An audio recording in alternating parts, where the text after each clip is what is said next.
தேனி மாவட்டம் உத்தமபாளையம் அருகே உயர் மின்னழுத்த கம்பி உரசி மகன் உயிருக்கு ஊசலாடி வரும் நிலையில் செய்தியை அறிந்த தந்தை மாரடைப்பு ஏற்பட்டு உயிரிழந்த சம்பவம் பெரும் சோகத்தை ஏற்படுத்தியுள்ளது. இது தொடர்பான முழு விவரங்களோடு செய்தியாளர் சத்யராஜ் இணைப்பில் இருக்கிறார். சத்யராஜ், முழு விவரம்.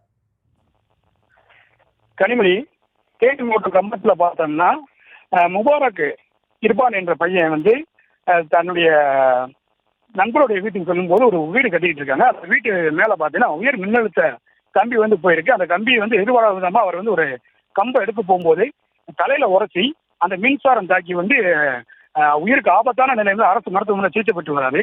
இந்த தகவல் அறிஞ்சு அவருடைய தந்தை பாத்தீங்கன்னா அதிர்ச்சி அடைந்து மன உளைச்சல் இருந்து வந்தவர் மாரடைப்பு ஏற்பட்டு இறந்து உள்ளார். இந்த சம்பவம் பார்த்தீங்கன்னா கம்பம் பகுதியில் பெரும் சோகத்தை ஏற்படுத்தி வருகிறது.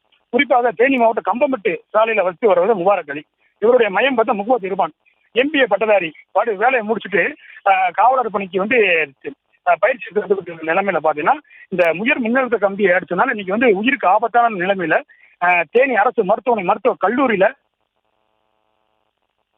மன உளைச்சல இருந்து வந்தவர் மகன் தீவிர சிகிச்சைக்கு மாற்றப்பட்டதாக கேள்வி அறிந்த உடனே மாரடைப்பு ஏற்பட்டு இறந்துள்ளார்.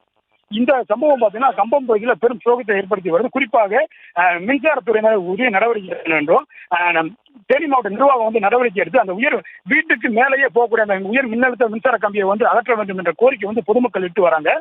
இதெல்லாம் பார்த்தோம்னா இந்த சம்பவத்தினால கம்பம் காலனி முழுவதும் மட்டுமல்லாம அந்த உயர் மின்னழுத்த கம்பி சொல்லக்கூடிய அனைத்து பாதைகளை வீடுகள் பகுதியா இருக்கிறதுனால அந்த கம்பியை உடனடியாக அகற்ற வேண்டும் என்று சமூக ஆர்வலரும் பொதுமக்களும் கோரிக்கை விடுத்து வராங்க. கனிமொழி, இந்த சம்பவம் கம்பம் பகுதியில் பெரும் சோகத்தையும் ஏற்படுத்தி வருகிறது.